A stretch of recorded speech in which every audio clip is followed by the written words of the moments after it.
Bom dia, meus queridos!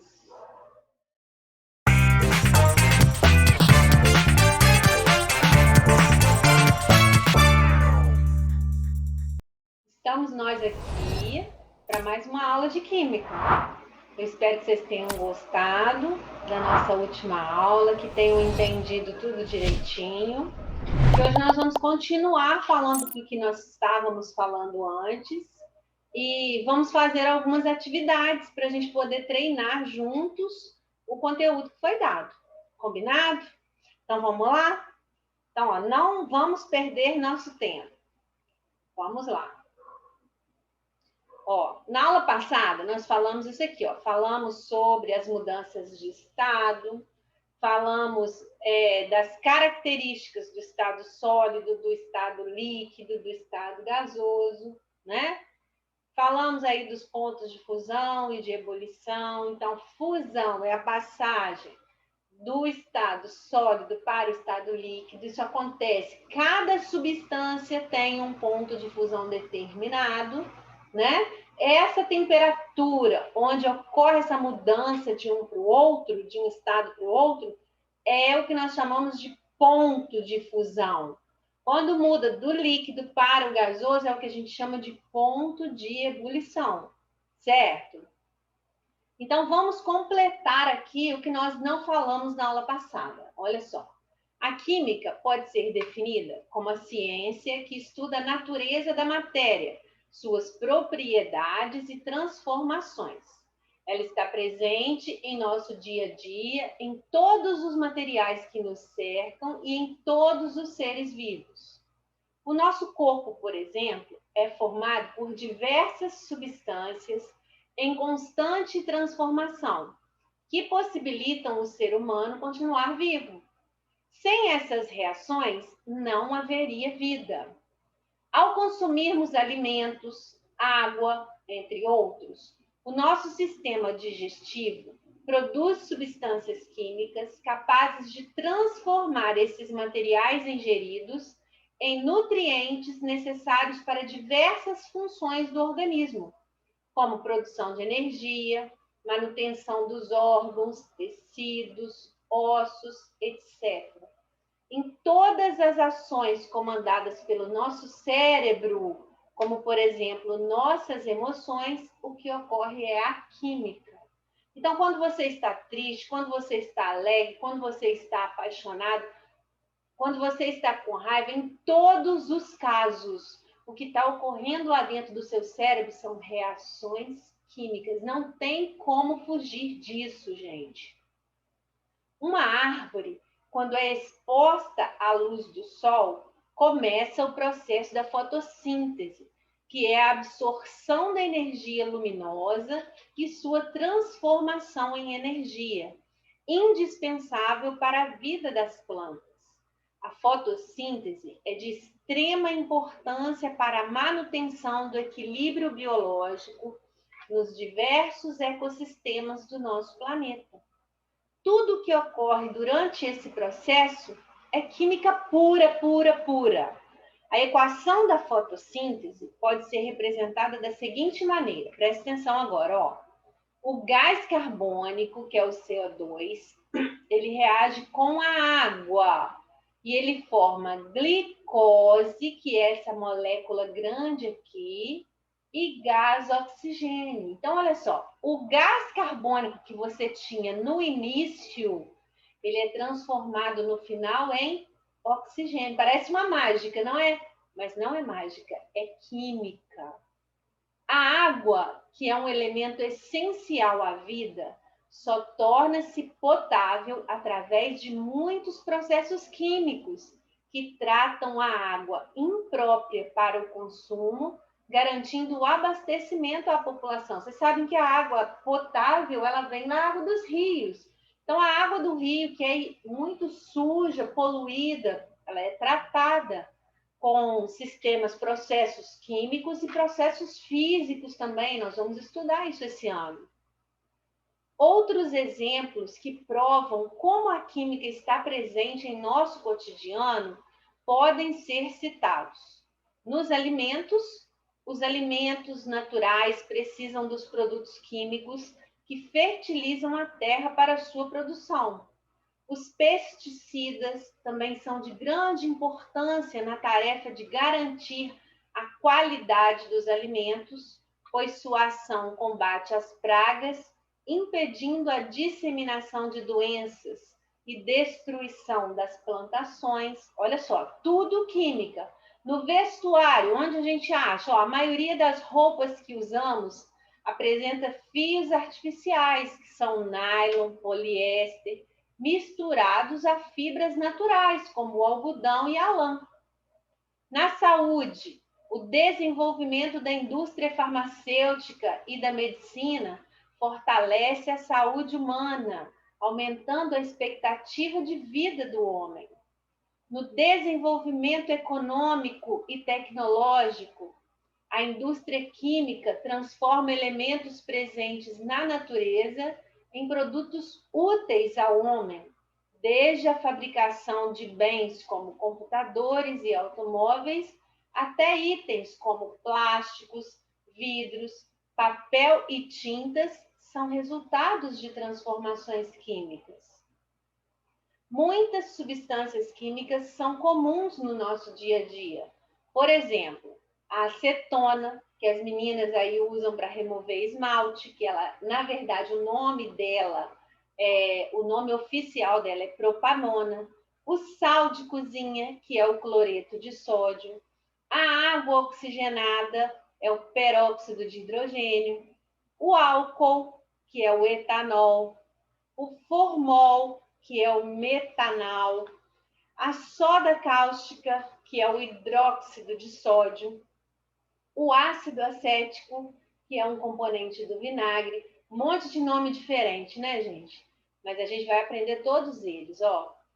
Apesar de todo o progresso e bem-estar proporcionado pela química, há uma insistente crítica sobre essa ciência que ainda é responsabilizada por desastres ecológicos e poluição existente no planeta, quando, na verdade, é a inadequada atividade humana que faz uso da química, produzindo efeito nocivo sobre o meio ambiente. As agressões à atmosfera, através da elevada quantidade de gases poluentes emitidos, agravando o efeito estufa, são consequências da ganância do homem.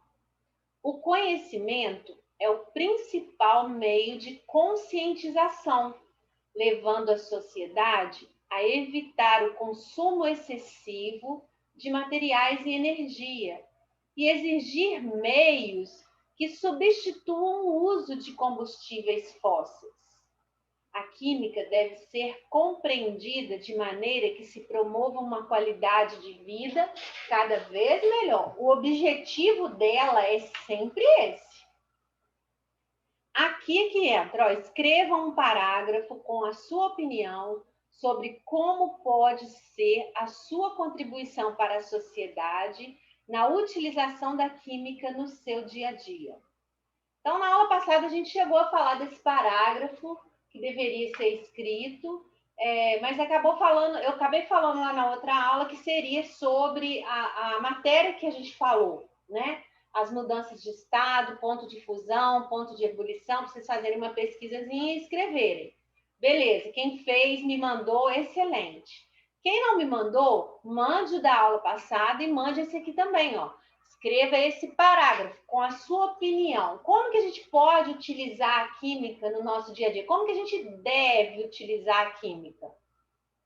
Sempre com parcimônia, né, gente? Nunca exagerar, porque nós sabemos que tudo em excesso faz mal. Então, ela veio para contribuir para a saúde, para o bem-estar, para uma vida melhor, mas depende da forma que a gente usa, né? Vou te dar um exemplo, o seu celular. O celular ele veio para revolucionar a vida das pessoas. Vocês são muito jovenzinhos, vocês não se lembram, mas antigamente a gente só tinha telefone fixo em casa. Quando você estava em casa, você atendia. Quando você não estava, você estava inacessível, ninguém te encontrava. Então, hoje, isso mudou profundamente a vida da gente. As pessoas estão o tempo todo conectadas. E não só no telefone, no acesso ao telefone, no acesso à internet também, ao mundo. Né? Agora, até que ponto isso é bom e até que ponto isso é ruim? Como que a gente vai usar isso na vida da gente sem atrapalhar, sem causar mal? É isso que eu quero que vocês abordem aí nesse parágrafo. Combinado? Então, fico aguardando vocês, tá? Aí nós vamos começar, então, fazendo as nossas atividades de hoje. Temos atividades para a gente poder ver se realmente nós aprendemos a matéria, ok? Então, vamos lá. Ó, na aula passada, eu tinha pedido para vocês fazerem uma pesquisa sobre a altitude. Como que acontecia lá o ponto de fusão, o ponto de ebulição em diferentes altitudes. O que eu queria que vocês chegassem à conclusão aí, vejam se vocês entenderam isso. É o seguinte, olha só. No nível do mar, quando a gente está na praia, a pressão atmosférica, que a gente diz que é a pressão do ar, ela é igual a 1 atm, a 1 atmosfera, ok? Nessa pressão, a gente sabe que o ponto de fusão da água é 0 graus Celsius e o ponto de ebulição da água é 100 graus Celsius. Então, quando você estiver lá na praia, você sabe que se você colocar uma água para ferver, para fazer um café, essa água vai ferver quando a temperatura lá dentro da panela chegar a 100 graus Celsius, certo? Quando a gente vem para Muriaé, por exemplo, Muriaé está acima do nível do mar. Quanto mais acima do nível do mar uma cidade está, uma região está, o que acontece? Mais baixa é a pressão atmosférica. Pressão atmosférica menor. Certo? Então, olha só. Quando a gente vem para Muriaé, vamos supor que Muriaé esteja aproximadamente 180 metros acima do nível do mar. É alguma coisa nesse sentido. 180 metros acima do nível do mar quer dizer que a pressão atmosférica aqui em Muriaé é menor do que lá na praia. Então, na hora que eu coloco a minha água no fogo, as partículas, isso é visualmente, macroscopicamente dá para você ver. A panela, inicialmente, a água lá dentro da panela, ela está paradinha. Você não vê movimento nenhum. À medida que ela vai esquentando, você começa a ver uma movimentação de bolinhas lá dentro, a movimentação da água. Quando ela ferve, é a festa. Então, é a movimentação total, certo? Então, o que acontece? Lá na praia, ela só vai ferver quando a temperatura chegar no 100. Por quê? Quando a temperatura chega no 100, a pressão da água dentro da panela alcança exatamente 1 atm. Então, na verdade, o que você precisa saber?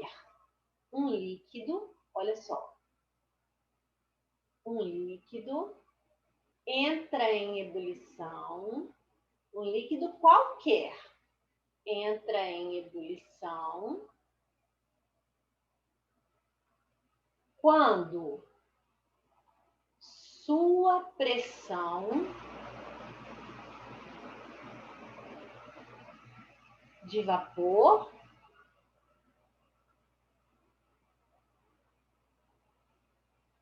se iguala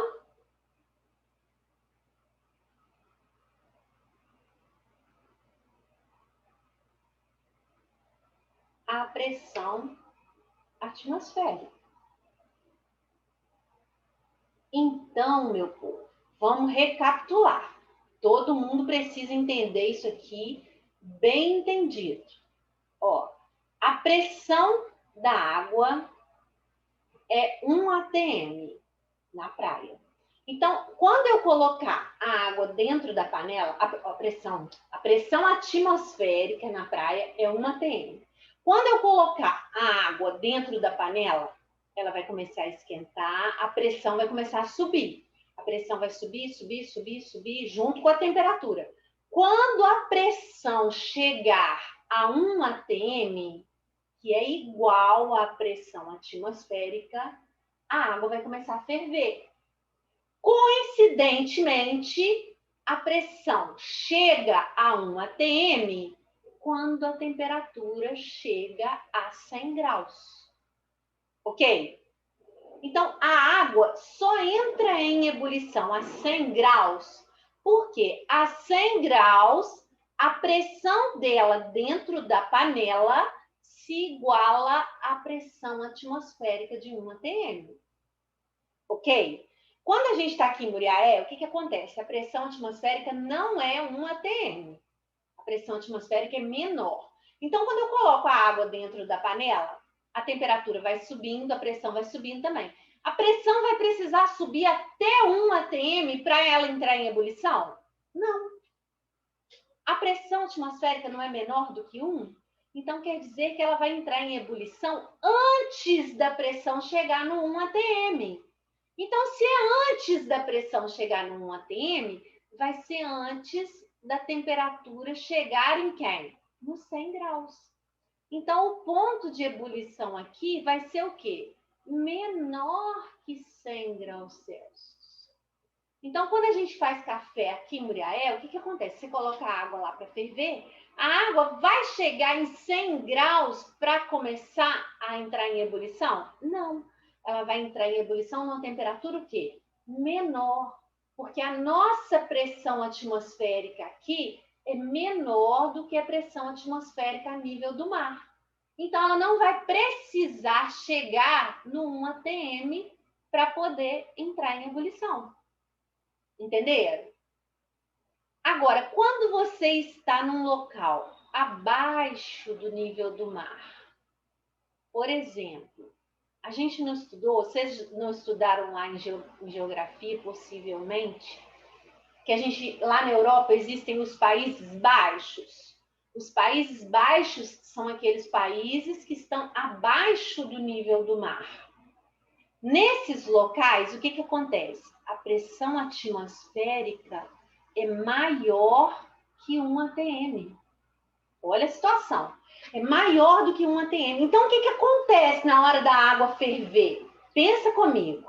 Se a pressão é maior do que 1, eu vou colocar minha panela com água para ferver, a temperatura vai subir, a pressão vai subir junto. Temperatura subindo, pressão subindo. Vai chegar no 1 atm a pressão.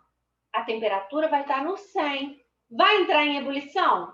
Não, porque a pressão atmosférica é maior. Então, a pressão vai continuar subindo, a temperatura também vai continuar subindo. Então, na hora que a pressão atmosférica aqui é 1,1. Então, na hora que ela chegar no 1,1, a temperatura já estava no 106 graus. Então, esse é o ponto de ebulição. Então, nesses casos, o ponto de ebulição vai ser o quê? Maior que 100 graus Celsius. Então, a gente não pode, de forma nenhuma, afirmar que o ponto de ebulição da água é 100 graus Celsius em qualquer lugar do planeta Terra. Não pode. Por quê? O ponto de ebulição da água é 100 graus Celsius se você estiver no nível do mar. Se você estiver abaixo do nível do mar, ele vai ser maior do que 100, porque a pressão atmosférica lá é maior do que 1. Se você estiver acima do nível do mar, quer dizer que a pressão atmosférica é menor. Então, o ponto de ebulição também vai ser menor. E é legal a gente saber o quê? Que quanto mais alto for o local, quanto mais elevada for a altitude, menor é a pressão atmosférica. Vocês se lembram disso, né? Até que a pessoa tem dificuldade de respirar, né? A gente já falou sobre isso. Quando os jogadores, por exemplo, vão jogar futebol lá na Bolívia, o que acontece? Eles têm que ir uma semana antes. Aí o povo fala assim, é para poder se acostumar. Não é para poder se acostumar. É porque lá é um local muito alto, muito elevado, a pressão atmosférica é baixa, quer dizer que o ar é rarefeito. Ar rarefeito significa que é um ar com pouco oxigênio. Então, quando a gente está acostumado, aqui, por exemplo, na nossa cidade, onde a gente tem uma pressão atmosférica alta, e aí você tem uma oferta de oxigênio no ar muito grande. A gente está acostumado com essa quantidade de oxigênio. Se você for para um local onde a quantidade de oxigênio no ar é muito baixa, você vai faltar oxigênio lá no seu sangue. Então, o cara vai correr lá 100 metros e ele vai morrer de cansaço. Por quê? Porque está faltando oxigênio para as células dele, para transportar oxigênio pelas células no sangue. Entenderam? Então, por isso que ele tem que ir antes. Ele tem que ir antes para o corpo dele, para as funções do corpo dele se acostumarem com aquela quantidade baixa de oxigênio. E aí ele vai sair bem do mesmo jeito. Tá bem?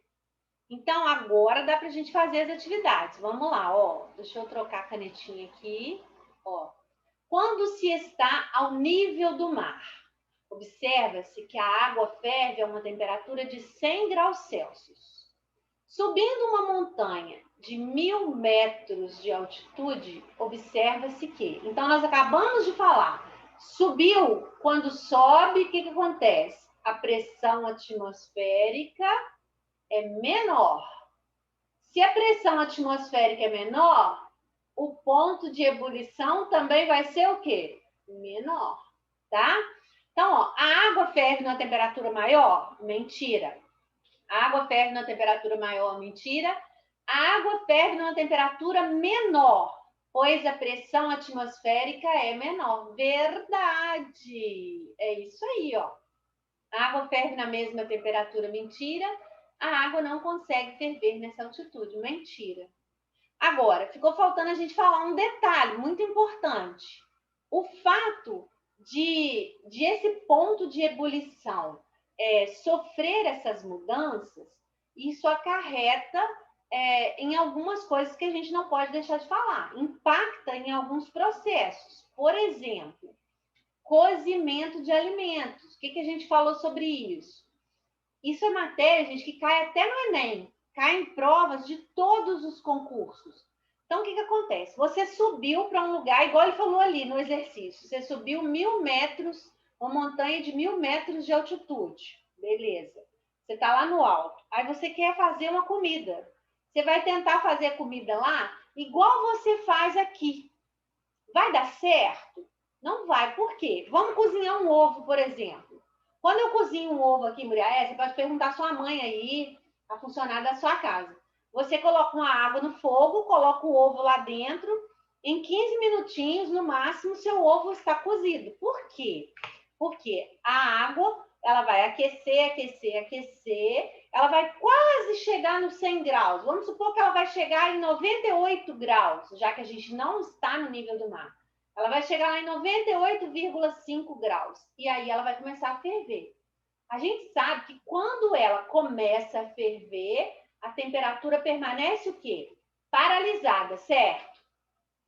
Então, durante o tempo que tiver água dentro da panela, a sua temperatura, a temperatura da água vai permanecer quanto? 98,5. Então, o ovo, ele vai ficar lá dentro, cozinhando a 98,5 graus. Em 15 minutos, ele está um ovinho perfeitinho. Beleza. Se você for fazer esse mesmo processo lá no alto dessa montanha de 1.000 metros de altitude, pensa comigo, ó. Você colocou a água no fogo, o ovo estava lá dentro. Rapidinho a água entrou em ebulição, começou a ferver. Por quê? Porque ela ferve numa temperatura o quê? Mais baixa. Então, se você está está a 1.000 metros de altitude, vamos supor que essa água vai ferver a 80 graus. Estou chutando, tá? Ela vai ferver a 80 graus. Tá. Mas ela chegou no 80, começou a ferver, vai ficar parada no 80. Não vai subir mais. Então, quer dizer, o ovo, ele vai ficar cozinhando numa temperatura o quê, gente? Menor. Então, ele vai praticamente ficar cozinhando numa água morna, numa temperatura morna. Então, para ele cozinhar, o que vai acontecer? Vai demorar muito mais tempo. Então, quer dizer, se aqui no nível do mar, você consegue cozinhar um ovo com 15 minutos, se você estiver num local onde a altitude é elevada, você vai demorar o quê? Mais tempo para cozinhar seus alimentos. Porque a água, ela vai ficar fervendo numa temperatura mais baixa. Certo? Todo mundo entendeu? Se não tiver entendido, fala comigo lá, tá? Para a gente poder esclarecer todas as dúvidas. Aí, o que eles têm costume de fazer nesses locais para poder não dar problema? Eles fazem o quê? Eles vão e usam a panela de pressão. O que acontece com a panela de pressão? Olha só, a panela de pressão, você já viu que ela tem uma borracha que veda ela, certo? Se aquela borracha estragar, sua panela não vale nada. Tem que ir lá no Shopping Nacional lá e comprar outra borracha daquela. Aquela borrachinha, presta atenção, ela veda o contato de dentro da panela com o exterior. Então, a água lá dentro da panela, ela não vai ferver quando a pressão dela se igualar à pressão atmosférica, porque ela não tem contato com a atmosfera, ela está vedada. Então, por isso, gente, escuta que vocês vão precisar usar panela de pressão um dia, seja as meninas ou os meninos, ó. Lá na panela de pressão, quando a panela de pressão é nova, ela tem lá uma marca por dentro, que dá para você ver, que é o limite máximo de água que você pode colocar dentro dela. Quando a panela está antiga, que essa marquinha já sumiu, o que a gente faz? A gente marca pelo cabo da panela. Então, ó, o cabo da panela tem um parafuso que vaza lá dentro da panela. Aquele buraquinho do parafuso é o máximo de água que você pode colocar lá dentro. Não enche a panela de água, porque senão ela explode. Tá bem? Então, você vai colocar água até ali. Vai sobrar um espaço mais ou menos assim, sem nada dentro da panela. Aquilo ali você não pode colocar nada dentro da panela. Então, a água dentro da panela, ela vai ferver quando a pressão dela se igualar à pressão daquele espaço vazio ali. E não a pressão atmosférica. E a pressão daquele espaço vazio ali, ela é maior do que a pressão atmosférica. Porque ali dentro não está apertado. Lembra sempre que a pressão tem tudo a ver com o espaço. Quando o espaço está apertado, quer dizer que a pressão está alta. Quando o espaço é grande, quer dizer que a pressão é baixa. Então, lá dentro daquele espacinho, a pressão é alta. Isso quer dizer que a minha água, ela não vai entrar em ebulição a 100 graus, olha só. Porque a pressão ali dentro é maior do que uma atmosfera. Então, ela vai passar do 100, 105, 110, 115. Ela vai entrar em ebulição entre 115 e 120 graus Celsius. Parece pouco, mas pergunta aí a sua mãe se a gente consegue cozinhar um feijão numa panela aberta. E olha que o feijão, ele é duro, mas existem assim coisas muito mais duras do que ele que a gente também cozinha em panela de pressão. Então, se a substância que você vai cozinhar for muito dura, precisa dessa temperatura maior, que essa temperatura maior vai permitir que você cozinhe ele mais rápido. O feijão, por exemplo, você consegue cozinhar em 30 minutos, você cozinhou um feijão. Se você for fazer numa panela aberta, você vai fazer em 4 horas, 5 horas para cozinhar. Por quê? Porque ele vai ficar cozinhando a 100 graus. E lá na panela de pressão, ele vai ficar cozinhando a quase 120 graus. Então, ele vai cozinhar muito mais rápido do que na panela aberta, tá? Essa panela de pressão, gente, é a opção que as pessoas desses locais têm para poder dar certo, para poder cozinhar mais rápido. Senão eles tinham que começar um almoço 7 horas da manhã para o almoço sair às 11 horas. Entenderam?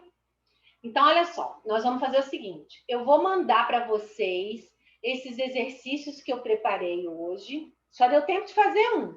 Eu vou mandar para vocês, vocês vão fazer.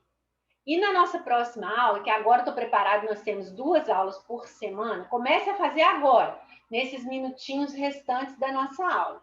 Vocês vão tentar fazer esses exercícios e na nossa próxima aula, eu vou corrigir esses exercícios com vocês, tá? Mas aí eu quero que vocês tenham eles em mãos para a gente corrigir todo mundo junto e descobrir quais são as dúvidas ainda.